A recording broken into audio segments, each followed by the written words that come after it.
Hello friends, പുതിയൊരു വീഡിയോയിലേക്ക് എല്ലാവർക്കും സ്വാഗതം. ഇന്നത്തെ ഒരു വീഡിയോയിൽ നിങ്ങളുമായിട്ട് ഞാൻ ഷെയർ ചെയ്യുന്നത് കാർ ഡ്രൈവ് ചെയ്യുന്നവർക്ക് ഒരുപാട് യൂസ്ഫുൾ ആകുന്ന ഒരു വിഷയത്തെക്കുറിച്ചാണ്. അതായത് ഒരു വണ്ടി ഓടിക്കുമ്പോൾ നമ്മളുടെ വാഹനത്തിൻ്റെ ഉള്ളിലുള്ള എല്ലാ കാര്യങ്ങളെക്കുറിച്ചും ഉള്ള ഒരു ധാരണ പല ആൾക്കാർക്കും ഇല്ല. നമ്മൾ വണ്ടി ഡ്രൈവ് ചെയ്യുന്നു, അത്യാവശ്യം നമുക്ക് ഉപയോഗിക്കാൻ പറ്റുന്ന കാര്യങ്ങളെക്കുറിച്ചാണ് നമ്മൾ മനസ്സിലാക്കിയിരിക്കുന്നത്. എന്നാൽ നമ്മളുടെ വാഹനത്തിൻ്റെ ഉള്ളിൽ ചില കാര്യങ്ങൾ ഒളിഞ്ഞിരിപ്പുണ്ട്. ഈ കാര്യങ്ങളും കൂടെ നമ്മൾ മനസ്സിലാക്കിയാൽ നമ്മളുടെ ഡ്രൈവിങ്ങിൽ അത് ഒരുപാട് യൂസ്ഫുൾ ആകും. അത്തരത്തിലുള്ള ഒരു വിഷയത്തെക്കുറിച്ചാണ് ഇന്നത്തെ ഒരു വീഡിയോയിൽ നിങ്ങളുമായിട്ട് ഞാൻ ഷെയർ ചെയ്യുന്നത്. അതുകൊണ്ട് കാർ ഉപയോഗിക്കുന്നവർ തീർച്ചയായിട്ടും ഇന്നത്തെ ഒരു വീഡിയോ ഒന്ന് കണ്ടു നോക്കുക. നിങ്ങൾക്ക് അറിയത്തില്ലെങ്കിൽ ഈ ഒരു വിഷയം ഒരുപാട് ഡ്രൈവ് ചെയ്യുന്ന സമയത്ത് നിങ്ങൾക്ക് ഗുണം ചെയ്യുന്നതാണ്.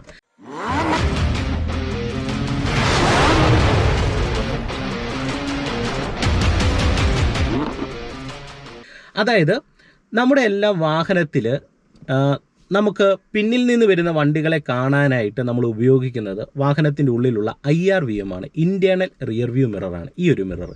അതുപോലെ തന്നെ നമ്മുടെ ഡോറിൻ്റെ ലെഫ്റ്റ് സൈഡിലും റൈറ്റ് സൈഡിലും വരുന്ന മിററുകളാണ് നമ്മൾ ഉപയോഗിക്കുന്നത്. പ്രത്യേകിച്ച് നമ്മൾ രാത്രി കാലങ്ങളിലൊക്കെ ഡ്രൈവ് ചെയ്യുമ്പോൾ എപ്പോഴും ഓപ്പോസിറ്റ് വരുന്ന വണ്ടികളുടെ വെട്ടം ബ്രൈറ്റ് ചെയ്ത് വരുമ്പോൾ അത് നമ്മുടെ കണ്ണിലടിക്കും, നമുക്ക് ഇറിറ്റേഷൻ ഉണ്ടാകും. അപ്പോൾ നമ്മൾ എന്ത് ചെയ്യും, നമ്മൾ ആ ബ്രൈറ്റ് ചെയ്യുന്നത് നമ്മളൊന്ന് ഡിമ്മും ബ്രൈറ്റും ഇട്ട് കാണിക്കുമ്പോൾ ഓപ്പോസിറ്റ് വരുന്ന വണ്ടിക്കാരൻ അത് മനസ്സിലായാൽ അവർ ചിലപ്പോൾ ഡിം അടിച്ച് നമുക്ക് തരും. അപ്പോൾ നമുക്ക് കുറേ കൂടെ റോഡ് കണ്ടുപിടിക്കാം.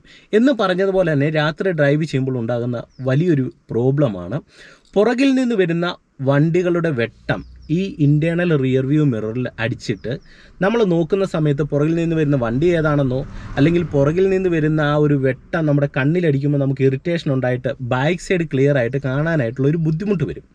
അപ്പോൾ ഇത്തരത്തിലുള്ള സാഹചര്യങ്ങളിൽ അത്യാവശ്യം ഫീച്ചേഴ്സൊക്കെ ഉള്ള ഒരു വാഹനമാണെങ്കിൽ അങ്ങനെയുള്ള വണ്ടികളിൽ ഈ ഇൻറ്റേർണൽ റിയർ വ്യൂ മിററിനോട് ചേർന്ന് മാനുവലായിട്ട് നമുക്ക് പുറകിൽ നിന്ന് വരുന്ന വണ്ടികളുടെ വെട്ടം കണ്ണിലടിക്കാതിരിക്കാനായിട്ട് നമുക്ക് മാനുവലായിട്ട് ഡിമ്മ് ചെയ്യാനായിട്ടുള്ള ഒരു ഓപ്ഷൻ ഉണ്ട്. കുറച്ചും കൂടെ അപ്ഡേറ്റ് ആയിട്ടുള്ള വണ്ടികളിലാണെങ്കിൽ ഓട്ടോ ഡിമ്മിങ് ഓപ്ഷനും ഉണ്ട്. അപ്പോൾ അതിനെക്കുറിച്ചാണ് വീഡിയോയിൽ പറയുന്നത്.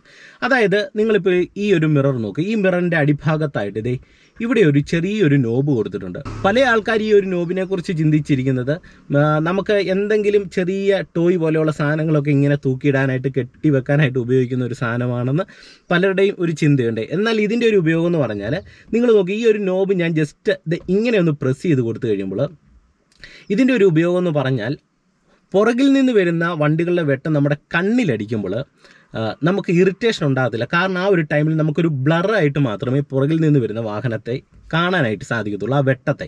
അപ്പോൾ പുറകിൽ നിന്ന് വരുന്ന വാഹനം ഏതാണെന്ന് മനസ്സിലാക്കാനും രാത്രി കാലങ്ങളിൽ പുറകിൽ നിന്ന് വരുന്ന വാഹനത്തിൻ്റെ ആ ഒരു റിഫ്ലക്ഷൻ, വെട്ടത്തിൻ്റെ റിഫ്ലക്ഷൻ നമ്മുടെ കണ്ണിലടിക്കുമ്പോൾ ബുദ്ധിമുട്ടുണ്ടാകാതിരിക്കാനായിട്ടാണ് ഈ ഒരു നോബ്, ഒരു മാനുവൽ ഡിമ്മിങ് ഈ ഒരു മിററിൽ കൊടുത്തേക്കുന്നത്. നമ്മൾ ജസ്റ്റ് നേരെ തിരിച്ചിട്ട് കഴിഞ്ഞാൽ നമ്മൾ പകലൊക്കെ ഡ്രൈവ് ചെയ്യുന്ന സമയത്ത് നമുക്ക് നോർമലായിട്ട് ഏറ്റവും മികച്ച രീതിയിലുള്ള ഒരു കാഴ്ച നമുക്ക് ലഭിക്കും. എന്നാൽ രാത്രി കാലം ഡ്രൈവ് ചെയ്യുമ്പോൾ ഇത്തരത്തിൽ മാനുവൽ ഡിമ്മിങ് ആയിട്ടുള്ള ഒരു ഓപ്ഷൻ നിങ്ങളുടെ വാഹനത്തിലുണ്ടെങ്കിൽ ഇത് ജസ്റ്റ് ഇങ്ങനെ ഒന്ന് ഇട്ട് കൊടുത്താൽ മതി. വേറെ നിങ്ങൾ മിറർ ഒന്നും അഡ്ജസ്റ്റ് ചെയ്യേണ്ട കാര്യമില്ല. കൃത്യമായിട്ട് പുറകിൽ നിന്ന് വരുന്ന വണ്ടികളുടെ ഒരു റിഫ്ലക്ഷൻ നിങ്ങൾക്ക് കാണാനായിട്ട് കഴിയും. ഞാൻ അതിൻ്റെ ഒരു വീഡിയോ എടുത്തിട്ടുണ്ട്, അത് നിങ്ങൾ ജസ്റ്റ് ഒന്ന് കണ്ടു നോക്കുക. നിങ്ങൾ നോക്കുക, പുറകിൽ നിന്ന് 1-2 വാഹനങ്ങൾ വരുന്നുണ്ട്. ജസ്റ്റ് ഞാൻ ഈ മിറർ മാനുവലായിട്ട് ഡിം ചെയ്യുന്നു. ഓക്കെ, ഡിം ചെയ്തപ്പോൾ നമുക്ക് പുറകിൽ നിന്ന് വരുന്ന വാഹനങ്ങളുടെ കാഴ്ചകൾ ഏകദേശം ഈ ഒരു ഭാഗത്ത് നമുക്ക് കാണാനായിട്ട് സാധിക്കുന്നുണ്ട്. ഇപ്പോൾ ഒരു ആൾട്ടോ കാർ കയറി വരുന്നുണ്ട്, എനിക്കത് ക്ലിയർ ആയിട്ട് തന്നെ കാണാം. ഇതേ വേറൊന്നും വരുന്നു. ഇനി വീണ്ടും നമ്മൾ നോർമൽ കണ്ടീഷനിലേക്ക് വെക്കുമ്പോൾ നമുക്കത് കുറച്ചും കൂടെ ക്ലിയർ ആയിട്ട് കാണാൻ സാധിക്കും. എന്നാൽ കുറച്ചും കൂടെ അപ്ഡേറ്റ് ആയിട്ടുള്ള വാഹനത്തിൽ ഇതിൻ്റെ ഒരു പ്രത്യേകത എന്ന് പറയുന്നത് ഓട്ടോമാറ്റിക്കായിട്ട് നമുക്ക് ഡിം ചെയ്യുന്ന ഒരു ഓപ്ഷനുണ്ട്. അതായത് അതിൻ്റെ ഒരു ഉപയോഗം എന്ന് പറഞ്ഞാൽ 2 സെൻസറാണ് വരുന്നത്. ഫ്രണ്ടിലൊരു സെൻസറുണ്ട്, ബാക്കിലൊരു സെൻസറുണ്ട്. അപ്പോൾ ഈ വെളിച്ചം അനുസരിച്ചിട്ട് ഇത് സെൻസ് ചെയ്യും. പ്രത്യേകിച്ച് രാത്രിയാകുമ്പോൾ വെളിച്ചം കുറയുമ്പോൾ ഓട്ടോമാറ്റിക്കായിട്ട് ഇത് സെൻസ് ചെയ്തിട്ട് ബാക്ക് സൈഡിൽ നിന്ന് വരുന്ന വണ്ടികളുടെ ആ ഒരു വെട്ടം നമുക്ക് കണ്ണിലേക്ക് ബുദ്ധിമുട്ടില്ലാത്ത രീതിയിൽ വരുന്നത് സംവിധാനങ്ങൾ ഉണ്ട്. അത് കുറച്ചും കൂടെ അപ്ഡേറ്റ് ആയിട്ടുള്ള വണ്ടികളിലാണ് ഉള്ളത്. എന്നാൽ നമ്മുടെ ഇത്തരത്തിലുള്ള വാഹനത്തിൽ നമുക്കത് ഘടിപ്പിക്കാനായിട്ട് സാധിക്കും. അത് ചെയ്യണമെന്നുണ്ടെങ്കിൽ നമുക്ക് ഈ ഒരു മിററിലേക്ക് ഒരു പവർ സപ്ലൈ ആവശ്യമാണ്. അപ്പോൾ പവർ സപ്ലൈ നമുക്ക് എങ്ങനെ കൊണ്ടുവരാം എന്ന് ഉള്ളത് മനസ്സിലാക്കി നമ്മൾ കൊണ്ടുവരികയാണെങ്കിൽ അത്തരത്തിലുള്ള മിറർ നമുക്ക് മേടിച്ച് വെച്ച് കഴിഞ്ഞാൽ നമുക്ക് രാത്രികാലം ഡ്രൈവ് ചെയ്യുമ്പോൾ ഒരുപാട് ഗുണം ചെയ്യും. കാരണം രാത്രിയിൽ ഡ്രൈവിംഗ് കുറേ കൂടെ നമ്മൾ ശ്രദ്ധിച്ച് ചെയ്യേണ്ട കാര്യമാണ്. അപകടങ്ങൾ ഉണ്ടാകാനുള്ള സാധ്യതയുണ്ട്. പുറകിൽ നിന്ന് വരുന്ന വണ്ടികൾ ഏതാണെന്ന് നമുക്ക് കൃത്യമായിട്ട് മനസ്സിലാക്കണം. അപ്പോൾ അതിനൊക്കെ തീർച്ചയായിട്ടും നിങ്ങൾക്കിത് ഉപകാരപ്പെടുന്നതാണ്. അപ്പോൾ ഇന്നത്തെ ഒരു വീഡിയോ നിങ്ങൾക്ക് ഇഷ്ടമായെന്ന് കരുതുന്നു. നമ്മുടെ സാധാരണ ബേസിക്കായിട്ട് ഇറങ്ങുന്ന സാധാരണ വാഹനങ്ങളിൽ ഇല്ലാത്ത വാഹനങ്ങളിൽ നിങ്ങളിതൊന്ന് പിടിപ്പിക്കാനായിട്ട് ശ്രദ്ധിക്കുക. അപ്പോൾ വീഡിയോ ഇഷ്ടപ്പെട്ടെങ്കിൽ നിങ്ങൾ സബ്സ്ക്രൈബ് ചെയ്യുക. അതോടൊപ്പം തന്നെ വീഡിയോയെക്കുറിച്ചുള്ള നിങ്ങളുടെ വിലപ്പെട്ട നിർദ്ദേശങ്ങൾ കമൻറ്റ് ബോക്സിൽ രേഖപ്പെടുത്തുക. വീണ്ടും നമുക്ക് മറ്റൊരു അറിവുമായിട്ട് അടുത്തൊരു വീഡിയോയിൽ കാണാം. Okay, by.